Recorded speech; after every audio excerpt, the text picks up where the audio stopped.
भक्त और भगवान की अपार महिमा का सबको प्रत्यक्ष ज्ञान हो। लेकिन इनका सिर वहां गिरा नहीं, वह कोसों दूर चीपलाटा में पहुंच गया और घोड़े पर स्थित धड़ ने युद्ध करके विपक्षियों को पराजित। यहाँ लोगों के मनोरथ सिद्ध होते हैं, किसी किसी को उनके दर्शन भी होते हैं।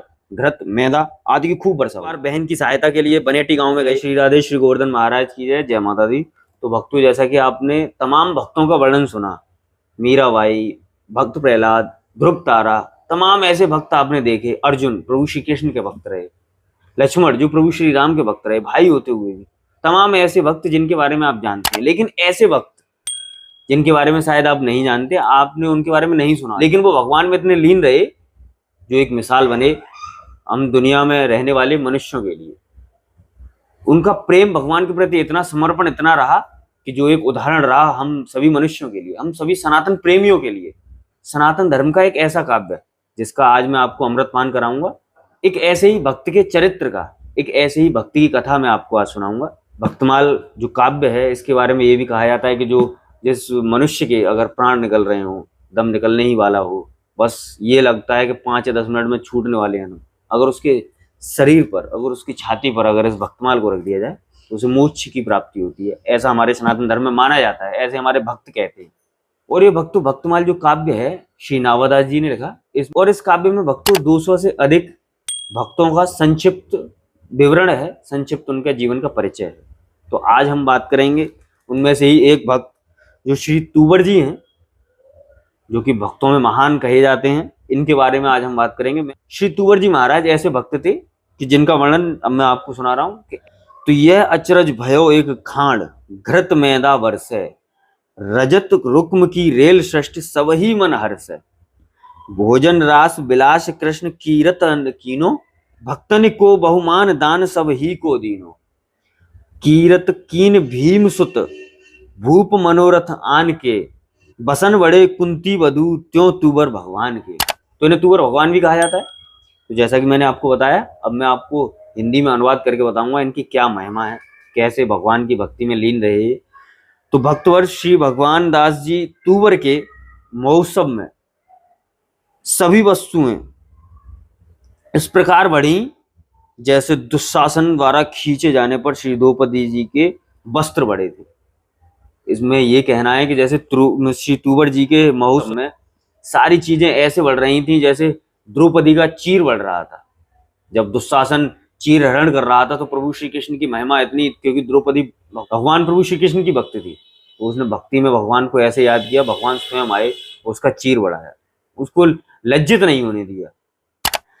तो उसी प्रकार आपको एक महोत्सव में महान आश्चर्य यह हुआ कि खांड, घृत, मैदा आदि की खूब सोने और चांदी के सिक्कों की भरमार हो गई। आशा से अधिक दान मान प्राप्त कर सृष्टि के सभी प्राणी अत्यंत प्रसन्न हुए। सृष्टि के सभी प्राणी प्रसन्न हुए। उस उत्सव में साधु ब्राह्मण और दीन गरीबों को खूब भोजन कराया गया, रास लीलाएं हुई और कई दिन तक अखंड हरिनाम संकीर्तन हुआ।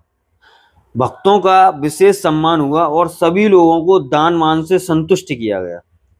श्री भीम जी के पुत्र भगवान दास जी ने ऐसी कीर्ति की कि उस उत्सव का समाचार सुनकर दूसरे राजा लोग भी इच्छा करने लगे कि हम भी ऐसा उत्सव करें, पर वे मनोरथ करके ही रह गए। तुवर श्री भगवान दास जी का महोत्सव कोई नहीं कर सका। श्री तुवर भगवान जी के विषय में विशेष विवरण इस प्रकार है। अब उनके विषय में, उनके जो चरित्र है उसके बारे में हम जानेंगे। तो श्री भगवान दास तुवर पांडुवंशी क्षत्रिय थे। इनके पिता पाटन से आकर गांवडी में बस गए थे। यह वंश जयपुर राज्य के उस प्रदेश के गांव में फैला हुआ है। गांवडी में पश्चिम की ओर 3 कोस की दूरी पर भूदौली गांव में अपने एक कुटुंबी घराने में भीम जी ने अपने पुत्र भगवान दास को दत्तक के रूप में दिया था। कुछ दिनों के बाद उस घराने में एक पुत्र का जन्म होने पर भगवान दास जी ने अपने आप को वहां से पृथक होकर भूदौली से 10 मील दूर दक्षिण में अपना स्वतंत्र शासन जमा लिया। उस गांव को चीपलाटा कहते हैं। आप बड़ी उदार प्रकृति थे। जिस घराने में आप दत्तक रूप में रहे थे, वहां की एक राजकुमारी मारवाड़ में ब्याही थी। एक बार परिस्थितिवश उसने अपने पीहर भूदौली वालों से सहयोग चाहा। कोई परिस्थिति हुई होगी राजकुमारी ने, तो उन्होंने अपने पीहर वालों से सहयोग चाहा, मांगा। जब वे सहायता न दे सके पीहर वाले, तब उसने आकर भगवान दास जी से कहा, आपने उसे 13,000 बीघे भूमि दे दी। कालांतर में स्थिति सुधरने पर उसने उस भूमि को लौटाना चाहा। तब इन्होंने कहा कि मैं दान देकर फिर वापस कैसे लूं। अच्छा, भगवान दास जी ने कहा कि मैं दान जो दे देता हूं उसे कभी वापस नहीं लेता, और कैसे लूं। भूतौली वालों ने उस जमीन को ले लिया। आप ऐसे दानी थे। एक बार पिता ने विनोद में ही आपसे कह दिया कि तू क्या पटौदी को जीत सकता है। आपने उसे सत्य करके दिखा दिया। नारनौल के पास पटौदी के युद्ध में आपकी विजय हुई। आपकी अंतिम घटना बड़ी महत्वपूर्ण है। एक बार बहन की सहायता के लिए आप बनेटी गांव में गए हुए थे। वहां भयंकर संग्राम हुआ बहन के यहाँ। विपक्षियों के प्रहार से आपका सिर कट गया। अच्छा, लेकिन इनका सिर वहां गिरा नहीं, वह कोसों दूर चीपलाटा में पहुंच गया और घोड़े पर स्थित धड़ ने युद्ध करके विपक्षियों को। दर्शक आश्चर्यचकित हो गए। किसी अपवित्र स्त्री की छाया पड़ने से धड़ घोड़े से नीचे गिर गया। बनेटी की संग्राम भूमि में आपका स्मारक जूझार बना है। चीपलाटा में भी पहाड़ी पर घोड़े पर सवार आपकी प्रतिमा है, जो उपर्युक्त घटना को सत्य प्रमाणित कर रही है। उस पहाड़ी पर बने मंदिर में आपके चरण चिन्ह हैं। वहां जल के 2 टीके भी हैं। गांव में एक चबूतरा है जो भगवान दास की पर्स के नाम से प्रसिद्ध है। प्रतिवर्ष भाद्र शुक्ल पंचमी को उनकी स्मृति के रूप में एक मेला भी लगता है। वैशाख शुक्ल पंचमी को भी जनता उनकी मनौती मानती है। दोनों उनके जन्म और निधन की तिथियां हैं। यहाँ लोगों के मनोरथ सिद्ध होते हैं। किसी किसी को उनके आसपास की जनता में अपार श्रद्धा है आपके प्रति। इनका एक पुत्र सूरदास था, जो बादशाह की नौकरी करते हुए भी नियमित पूजा पाठ अवश्य करता था। यह राजवंश श्री निम्बार्क संप्रदाय का अनुयायी था। नंदगांव में रहने वाले श्री नाफा दास जी से यह घराना दीक्षा लेता था। श्री भगवान दास तूमर का यह दृढ़ नियम था कि वर्ष के बीतने पर मथुरापुरी आते थे। वहां एक बहुत बड़ा महोत्सव करते, उसमें बहुत सा सोना लौटाते थे।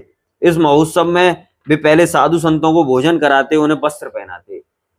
भगवान दास जी भगवान के साथ साथ साधु संतों के भी बहुत भक्त थे। उनकी सेवा में तल्लीन रहा करते थे, उन्हें भोजन कराते थे और वर्ष के अंत में मथुरा आया करते थे भगवान से मिलने, प्रभु श्री कृष्ण से मिलने। उसके पश्चात ब्राह्मणों को बुलाकर उनका भी स्वागत सत्कार करते थे। ब्राह्मणों को यह अच्छा नहीं लगता, वे प्रायः मन में नाराज रहते। भाग्यवश कोई ऐसा समय आ गया कि श्री भगवान दास जी की आर्थिक स्थिति बिगड़ गई, धन की कमी आ गई। एक बार ऐसा हुआ कि उन पर धन की कमी आई। दुर्भाग्य से ऐसा रहा कि ऐसी हालत में भी वो अपने प्रण को पूरा करना चाहते थे, इसलिए मथुरा जी आए। इनके मन में विचार था कि इस बार छोटा सा उत्सव करूंगा। तो भक्तों, जैसा कि भगवान दास जी भक्त हैं, हर बार मथुरा आया करते थे साल के अंत में। तो इस बार वर्ष के अंत में कुछ ऐसी परिस्थिति बनी जो धन की कमी रही, लेकिन फिर भी वो मथुरा आए और उन्होंने अपने मन में विचार किया कि इस बार छोटा सा उत्सव करूंगा। मथुरा के जो असाधु लोग इनके उत्सव से दुखित होकर इनसे द्वेष करते थे, उन्हें सुख हुआ और लोभ बढ़ा। मथुरा के जो असाधु थे, जो इनसे पहले चिढ़ा करते थे, क्योंकि ये इतना बड़ा उत्सव किया करते थे मथुरा में आकर, तो तब ये चिढ़ा करते थे, तो वो बड़े प्रसन्न हुए क्योंकि इस बार उन्होंने छोटा उत्सव मनाया। उन्होंने सोचकर भी आए थे, क्योंकि धन की कमी हो गई थी इस बार, भगवान की महिमा थी सब, और लोभ बढ़ा। उन लोगों ने निश्चय किया कि अब ऐसा समय है कि हम लोग आपस में ही संपूर्ण धन बांट लें और भगवान दास की निंदा करवा दें। श्री भगवान दास जी तूवर ने ब्राह्मणों को बुलाया और जो कुछ अपने साथ धन लाए थे उसे बड़े आदर सम्मान के साथ ब्राह्मणों को सौंप दिया। उन लोगों ने धन की गांठ बांधकर अपने पास रख लिया। तब श्री भगवान दास जी ने हाथ जोड़कर विनती सुनाई, मेरे पास बस इतना ही धन है, इससे आप चाहे साधु संतों का भंडारा कर दें, चाहे रासलीला करवा दें, और चाहे स्वयं आप लोग भोजन कर लें। जिस प्रकार आपको सुख हो आप लोग वही काम कीजिए। ब्राह्मणों ने सीधा सामान एक कोठे में रख दिया और जो नगद धन था उसे थैलियों में भर लिया। ब्राह्मणों को बुलाकर देने लगे, एक एक को 20-20 गुना सामान देने लगे। उनके मन में था कि किसी प्रकार सीधा सामान कम पड़ जाए और भगवान दास की निंदा हो जाए। जो ब्राह्मण आए थे वहां, उनके लिए कमी पड़ जाए और भगवान दास की निंदा हो, ये चाहते थे वहां के असाधु लोग। परंतु भगवान की कृपा कुछ अलग ही थी। भगवान की कृपा से जिस तरीके से द्रौपदी का चीर बढ़ा, जितना चीर हरण किया दुशासन ने उतना ही चीर बढ़ता था, उसी प्रकार जितना ही सामान बांट रहे थे उतना ही सामान बढ़ रहा था, कम नहीं बढ़ रहा था। उससे 100 गुना सीधा सामान और थैली में धन बढ़ता जाता था। उससे 100 गुना सीधा सामान आता और थैली में धन बढ़ता जाता अपने आप ही। देते देते और लेते लेते लोग थक गए। भक्त और भगवान की अपार महिमा का सबको प्रत्यक्ष भक्तमाल के टीकाकार श्री प्रियदास जी ने इस घटना का हमें इस प्रकार वर्णन किया है। बीतत बरस मास आवे मधुपुरी, नेम प्रेम सो महु छे, रास हेम ही लुटाइए, संतन जिवाएं नाना पटे पहराएं, पांच दुजन बुलाएं कछ पूजे पे न भाई। आयो को काल धनमाल जा बेहाल भय, चाहे पन पारयो आए अल्प कराइए, रहे प्रदूष सुन भयो सुख भूख बढ़ी, आयो यूं समाज करो ख्वारी मन आई। अत सन्मान कियो लाए जो सौंप दियो, लियो गांठ बांध तब बिनती सुनाई। संतन जीवावो भावे रास ले करावो, भावे जेवो सुख पावो, कीज मन भाई। सीधो लाए कोठे धरियो, रोक हो सु थैली भरियो, दिजन बुलाए देत क्यों निगटाइए। जितनों निकासे ताते 100 गुनी बढ़ते, जितनों निकासे ताते 100 गुनी बढ़ते, और एक एक ठौर 20 गिनो दे पठाइए। तो ये भक्त का अपने काव्य में वर्णन किया है श्री भक्तमाल के टीकाकार श्री नावादास जी ने। जैसा कि मैंने आपको अमृतपान कराया, श्री भगवान दास जी जो भक्त थे, हर साल मथुरा आया करते थे वर्ष के बीतने पर, और वहां आकर प्रभु श्री कृष्ण की भक्ति में लगते थे, ब्राह्मणों को भोजन कराते थे, साधु संतों की सेवा करते थे, उनको वस्त्र पहनाया करते थे, उनके रहने का ठिकाना दिया करते थे, और उन्हें धन दिया करते थे भेंट में। तो ऐसा ही काव्य जो मैंने आपको अभी पढ़कर सुनाया, ये नावादास जी द्वारा रचित है, और नावादास जी ने वर्णन किया। तो भक्त जैसा कि आपने देखा, भक्त जब भी मुसीबत में होता है भगवान उसकी मदद करने के लिए आते हैं। जैसा कि हमने इस कथा में देखा, इस चरित्र के विवरण में देखा कि भगवान दास जी जो कि हर साल आया करते थे, तो इनसे भी कुछ जब आकर वहां बहुत बड़ा आयोजन उत्सव किया करते थे, भगवान की भक्ति में लीन रहा करते थे, तो उनसे भी कुछ असाधु लोग थे वो चिढ़ा करते थे। वो कहते थे कि कुछ एक ऐसा दिन आए कि जब इसकी भी नाक नीची हो, इसकी भी थूथू हो, लोग आए और खाली हाथ लौटें। लेकिन भगवान ने ऐसा नहीं होने दिया। जैसे कि आप जानते हैं कि द्रौपदी का चीरहरण जब दुशासन कर रहा था, भगवान ने ही बढ़ाया, इतना बढ़ाया, इतनी उसकी मदद की द्रौपदी की कि वो खींचते थक गया, लेकिन चीर कम नहीं हुआ, चीर घटा नहीं। ठीक उसी प्रकार जो थैलों में रुपए रखकर जो भगवान दास जी बांटा करते थे, पोटलियों में भोजन दिया करते थे, तो वो कम नहीं पड़ा। जितनी उनके सहयोगकर्ता जो उनसे असाधु थे, जो उनसे चिढ़ते भी थे, नहीं जानते थे, उन्होंने उनको सौंप दिया था कि आप भोजन कराइए, इतना ही धन लेकर आया हूं मैं, चाहे कुछ भी कीजिए, रासलीला कराइए, चाहे इनको बांट दीजिए या अपने पास रखिए। तो जितना वो बांटते थे उससे 100 गुना अधिक करके भगवान उनको देते थे, और लोग लेते लेते थक गए, और ये जो असाधु थे जिनकी दुष्ट प्रवृत्ति थी, ये देते देते थक गए, लेकिन कमी नहीं पड़ी। तो ऐसी भगवान की महिमा होती है। अपने भक्तों की कभी नीची नहीं करता भगवान, उनकी नाक नहीं कटने देता कभी भी।